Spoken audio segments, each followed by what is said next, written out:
Hello there, everybody, and welcome to Harrah's Hoosier Park here in the Dan Patch Studio. Michael Chamberlain, Rick Moore, and Jacob Reinheimer. And gentlemen, it's time for the second jewel of the Triple Crown, the 149th running of the Preakness from Pimlico Racecourse in Baltimore. And we had some news today that really changed the complexion of this race with the scratch of the 8-5 morning line favorite, Muth. You know, it kind of reminded me going way years back. I think I've told you guys this story before, but I was my first year as a mutual manager at Churchill Downs. Right before the Derby, the day before the Derby, Oaks Day, I get a call in the afternoon. And this I'm going back now, but I think you guys will know the name of the horse. 2-1 morning line favorite, Scratch AP Indy. Oh yes, I'll never forget that. Yes. And it's kind of along the same lines of getting a major scratch like Muth, right? Absolutely, because he was all of our choices. We were going to have, the same horse on top. And honestly, he gets to Pimlico and he spikes 103 fever. So Bob Baffert, the trainer, electing to take him out, which is to the benefit of the horse and benefit of the race. It leaves us with a very contentious field of 8. Yeah, that's the thing. I think it made it a much better betting race than maybe not quite the storyline heading in with Muth that we'd hope to have going into the Preakness. But I think the betting race and I think the chances of maybe having the Derby winner come back to win the Preakness is a different possibility now with Mystic Dan. I know how highly all three of us thought of Muth. I think we all thought he was going to be the toughest beat by a wide margin in this race. So I think it changed the complexion of a lot of things and may make the race a little bit more competitive even without the storyline of Muth coming in tonight. Yeah, it's certainly changed the complexion of what we're going to look at. Let's take a look at the field here with the scratch of number 4, Muth. That does make the Derby winner, Mystic Dan, the 5-2 favorite on the morning line. And then you have second choices of number 3, Catching Freedom, and number 9, Imagination at 6-1. Now, obviously, the points aren't going to equal out here with Muth being out. Those are going to change quickly here. But and 8 and Tuscan Gold at 8-1 is sitting there as well. So Muth being out here, it really does change a lot of what we're going to be talking about here because, as we said already, we all had this horse on top. We thought this was going to be basically a walk in the park for this horse after the way he looked so impressive in Arkansas. That Arkansas Derby was jaw-dropping. That's the kind of performance that he put on in the Arkansas Derby. He blew by, Catching Freedom and Timberlake, like they were standing still. And I don't think he had reached top gear, to be quite honest with you. I mean, we're still going to see this horse, and I'm looking forward to seeing this horse because, he's got the makings of a superstar. I think that when he does come back, he's certainly going to do some very impressive things. Now, as we will put up our selections for the 149th running of the Preakness, we do now have different top choices with Rick and I on number 3, Catching Freedom, and Jacob on number 8, Tuscan Gold. Jacob, you are on the odd horse out, so we'll let you go ahead and start the proceedings. Yeah, I am excited to see, though. This is something we talked about kind of the weeks leading in, how many of these Derby horses are going to come to the Preakness. It didn't look like many, and we still got a couple at least come, and I like when we have Derby horses coming to the Preakness. We know these Derby horses. We learn these Derby horses on the road to the Derby, so I'm glad to see some of them. That said, I am going to go with one of the fresh competitors in here with Tuscan Gold from the 8th position. Tyler Gaffleone aboard for trainer Chad Brown. Chad Brown just nosed out, of course, with Sierra Leone in the Kentucky Derby, so he's going to be looking for a little bit of redemption here in the Preakness. And I just like the fresh horse coming into the Preakness, and this is a horse with just 3 lifetime starts.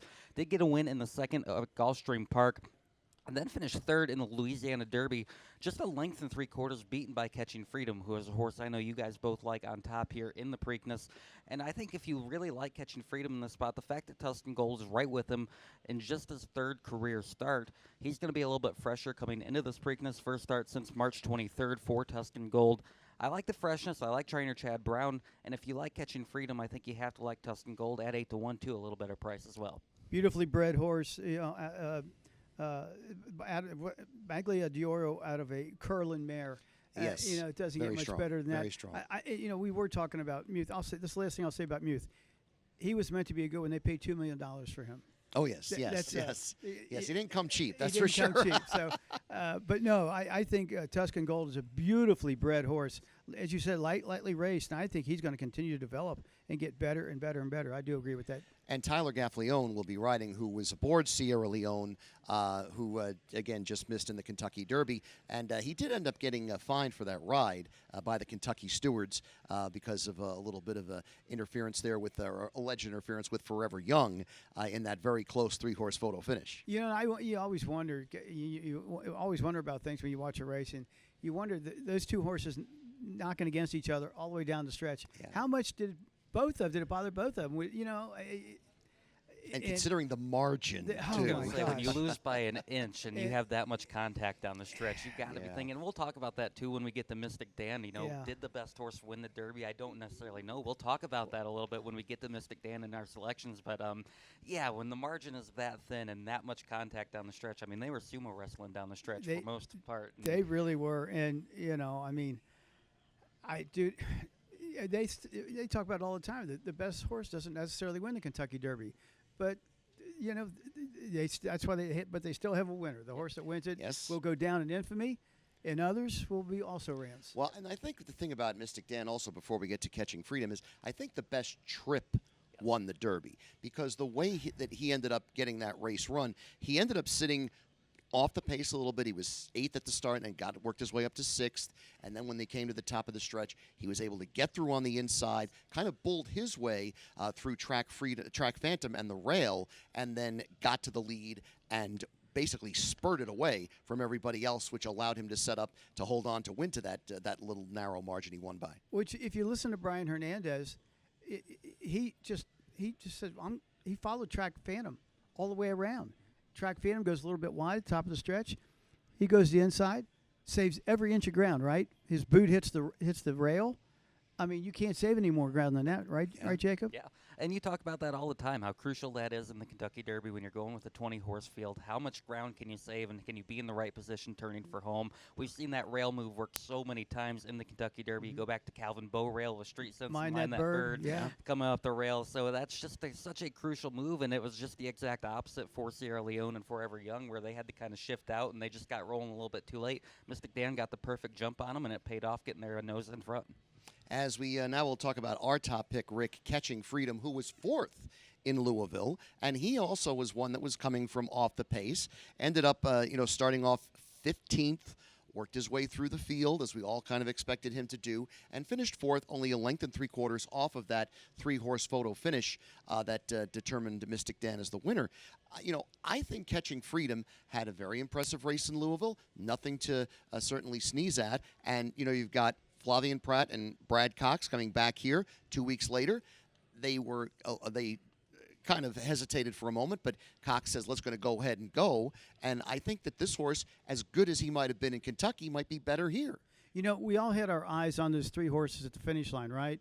In the Derby. I mean, you had to have your eyes on those 3. Oh, yeah. But this horse, Catching Freedom, is only a length back. Yeah. He's only 1 length back. And, I used him, if you remember, I used him on Derby Day. And I mentioned that I was so impressed with the Louisiana Derby win. And I watched that race again the other day. He was way out in the middle of the track to win the Louisiana Derby. Right. We all follow fairgrounds racing. You don't win races. Typically, races aren't won way out in the middle of the track at fairgrounds. But I thought that was a very impressive race, the Louisiana Derby. And the thing that I think here also is going to happen is he's not going to have to work through as much traffic, even as he had to in the Louisiana Derby and as he had to do in Louisville. It's only 8 horses in this race, so I think he can basically pick where he wants to be, how far he wants to be off the pace, and I think that he'll be able to get through a lot less traffic in this particular spot, and I think that sets him up for success on Saturday. Well, and this was a horse, too, that he didn't get maybe quite the attention that a Sierra Leone got, but he was beaten just a little over a length to Sierra Leone in the Risen Star before he then comes back to win the Louisiana Derby. This was a horse that was good on the complete trail to the Kentucky Derby itself, and to only be beaten a length, as you mentioned, in that Kentucky Derby. He's proven maybe he's not the very best 3-year-old in the division, but he's not far off of him. He's been going with him all spring long, and I do have to credit Darren Zocali on Twitter. He posted the percentage for trainers that send their horses back just 2 weeks later. Brad Cox of the 3 trainers coming immediately back to the Preakness. He has the best win percentage and best on the board percentage, so I think I played that into my consideration with Catching Freedom and why he's my top pick of the horses coming back from the Derby.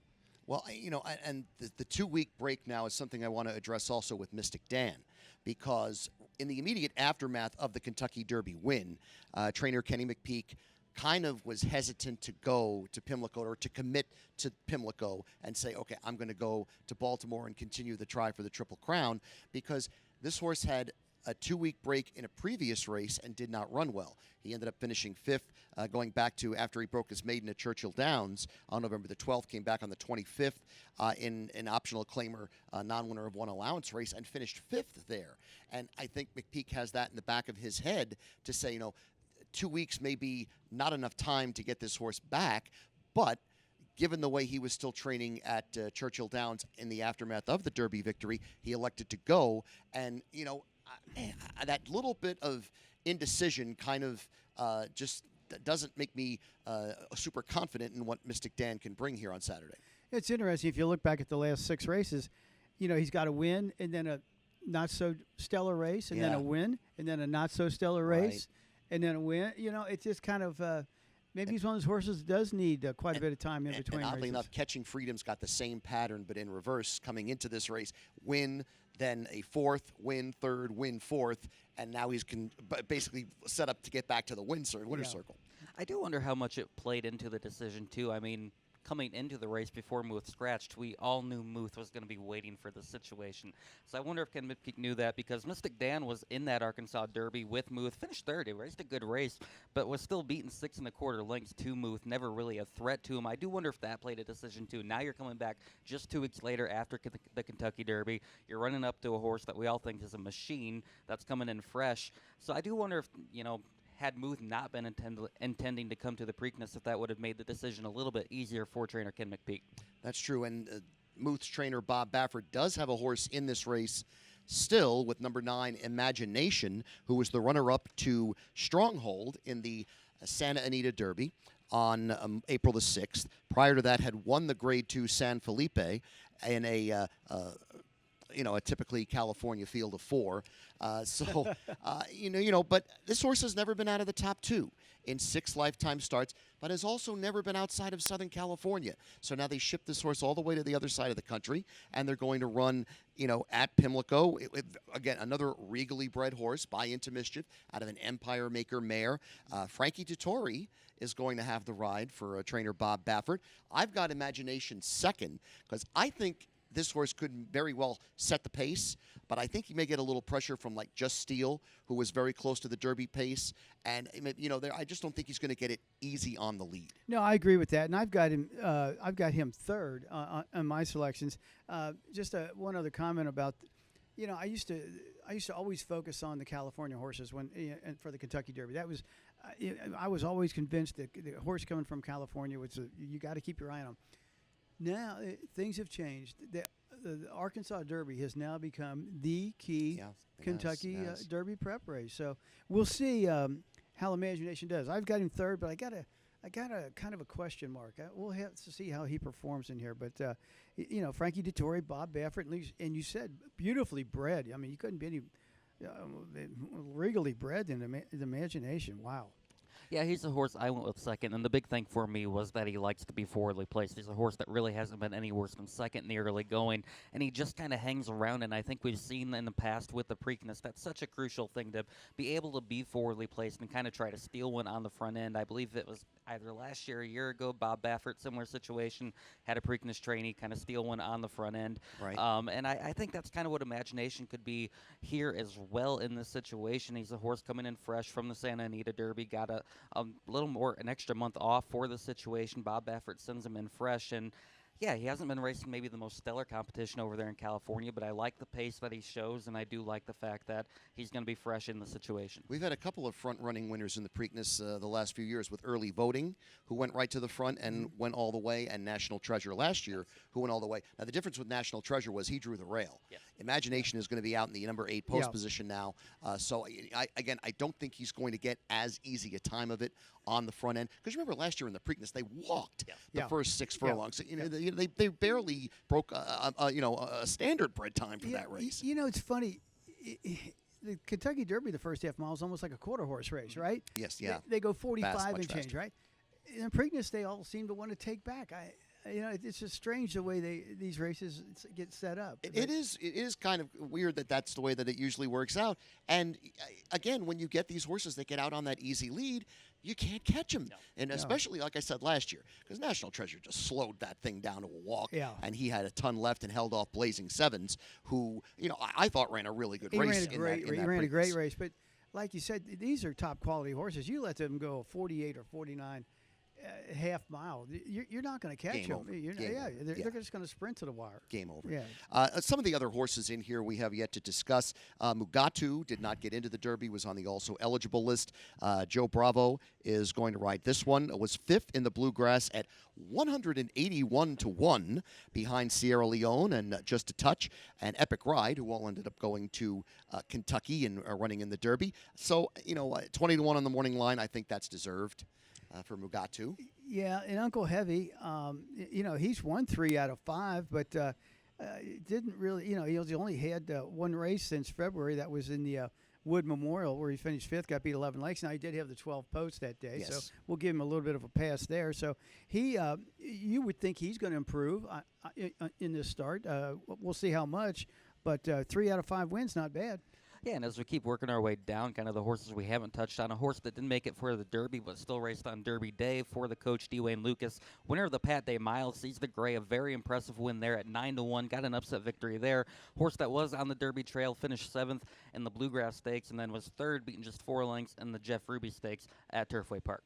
And the coach also has Just Steel in this race. Joel Rosario will be riding the offspring of Triple Crown winner Justify.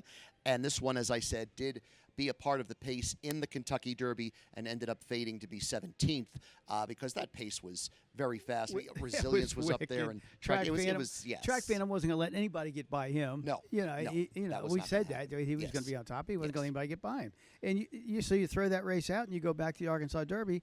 This horse gets beat 2 lengths by Muth. Which is very, very important to note because we were talking about that a little bit for the Derby preview, and I actually included this horse on my tickets for that reason. I remember you did, yeah. Yeah, and he's shown when things go his way. I mean, even if you keep working his way down his lines, he was second to Mystic Dan in the Southwest, and then backed it up with a second-place effort to Catching Freedom in the Smarty Jones earlier. So he's a horse that's proven he can go with these top-level 3-year-olds. As you mentioned, it was just mostly the trip that just really took him out of it in the Kentucky Derby. Agreed. I think that Just Steel certainly is one to maybe watch at a little bit of a price, 15 to 1 on the morning line for the Preakness on Saturday. Again, a field of 8 going a mile and 3/16. And we want to talk a little bit about the weather possibilities too, because there's a lot of possibility of rain on Saturday, and I don't necessarily know if that changes any of the thinking as far as who I'm picking or who any of us are picking if there is a sloppy or a muddy track. Well, I think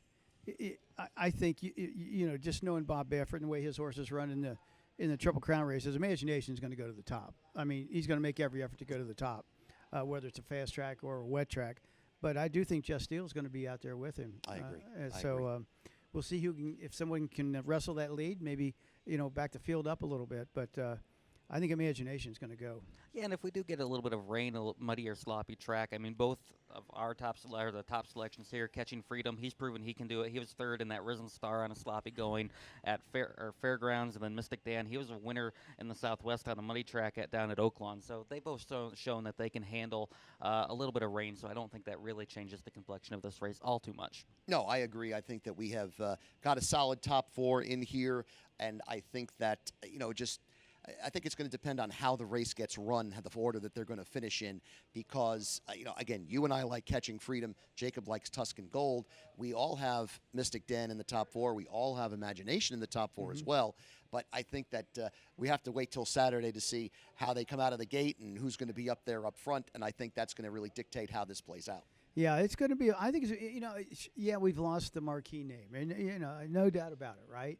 Well, hard to believe we're saying that because the Derby winner's still in the race. I know, but everyone's been waiting for Muth, right? Yes. I mean, everyone's been waiting for Muth. I mean, but we'll see if Mystic Dan, to Jacob's point, can he get the second leg of the Triple Crown, and then it makes Belmont Day, even that much Yes, more because exciting. Belmont Day at Saratoga. At Saratoga. And they're going to race that race at 1.25 miles as opposed to the 1.5 miles that they race at Belmont. So that is a different situation as well. So 2/3 of the Triple Crown will be at the same distance this particular year. And going up to the Spa for that, I think I'm very interested to see how that's going to turn out. That's why I really hope that we get a good race for Pimlico, for the Preakness rather, at Pimlico, because I think that Belmont being at Saratoga, that's just going to get a lot of attention itself. Everyone loves the Grand Circuit time at Saratoga, and to be able to get the Belmont there just for a change, just to see it there once and what it's going to be like. But I think that's going to have a lot of excitement, so I hope the Preakness lives up to hype and we get some good racing for here. Hopefully Mystic Dan is at least a part of the action, right? That's all you hope for. They don't have to win the Preakness. You just hope they're around at the wire to at least make it a race. Absolutely. Jacob, why don't you tell us a little bit about what we have going on here on Preakness Day? Yeah, for our Preakness Day card, we're going to start racing just a little bit later until after the Preakness. We're going to start with the 7:20 post time for our 12 race card of harness racing at Hoosier Park. Looking forward to that. We have a great card drawn on that day. We also have some VIP promotions, some VIP megabets going on to go along with some on-track open to the public megabets on that day as well. So it's always a great day. Get out here for the simulcasting of the Pimlico card all day long and then stick around for the Hoosier Park racing right after. And a lot of good races at Pimlico on Saturday as part of that Preakness card, and we have a tip sheet that we'll be providing as well for our public when they come out here on Saturday for Preakness Day. Any last thoughts, gentlemen? No, it'll be fun. It's still going to be Preakness. It's still a great day. It's the second leg of the Triple Crown. Yes, Muth is not there, but you know what? They're still going to pay off in the winners of the Preakness, and we hope that maybe we'll land a winning ticket or two. It would be nice. I had my ego bruised a little bit when Just a Touch finished 20th in the Derby. Jacob and we were licking our wounds. We were I was never so convinced that Sierra Leone was going to win the Derby. I don't know what's worse, my Derby where I was done 30 seconds into the race, or your Derby where you lost by that much. You don't realize how far away they were from one another. You see the drone shot, right? Yeah. Yes. I mean, that's a lot of ground between. And they were coming fast. They were coming fast. That's the thing, too. I went with Sierra Leone on top, and then I had Forever Young as my second selection there, and then I'm watching them sumo wrestle all the way down the stretch to just get nosed out. I thought I went from really excited down the stretch where I thought they were going to get there in time, and then they just didn't quite get there in time. It is tough. It's tough. And like I said, however you lose, whether you lose, the way I got beat where I finished 20th, or the way you lose where you guys lost by a half an inch maybe. But it's tough anyway. Imagine 1.25 miles. That's a long way. And it comes down to that. Come down to that. Well, I mean, how many derbies have come down to that? Yeah. I think the last one was Grindstone and Cavanier in 1996, and that wasn't that close. I mean, it was maybe you could call that one. You could call that one. Exactly. It wasn't like it was 2 weeks ago. Unbelievable. No, absolutely. 3 horses within a couple inches. Maybe the best derby of my lifetime. Well, it was good to see, too. The ratings were up for the Kentucky Derby. The betting was up on Kentucky Derby Day. It was great that we had that race on that day where everyone kind of rallied around the sport for that day, as they always do for Kentucky Derby Day. It's what makes it so special. But it was just a great day overall for the sport of horse racing. Isn't it great that, we got NBC covers it, between them and USA Network. They cover it the entire day. I mean, it just becomes an event. It's just a great event. It's not that they're not coming on for a half-hour show and 2 minutes of racing. It's an event and great segments leading up to it. Personal insight stories. Just a great show. I remember when I was younger, it would be on ABC Wide World of Sports. You'd have Jim McKay, Jack Whitaker, Howard Cosell would be there. Hale Brune. That's going back. But it wasn't kind of the same way where they show all the races during the day because there's so many good races. Yeah. And kind of the same thing coming up as we said on Saturday with Pimlico. They have a stretch of really strong races throughout the day in Baltimore come Saturday. And again, as Jacob mentioned, we will have a first post time of 7:20 p.m. here at Harrah's Hoosier Park on Preakness Day Saturday, which is coming up just a few days now. So we want to say thank you very much for watching this video. And on behalf of Jacob Reinheimer and Rick Moore, this is Michael Chamberlain wishing the best of luck to you all.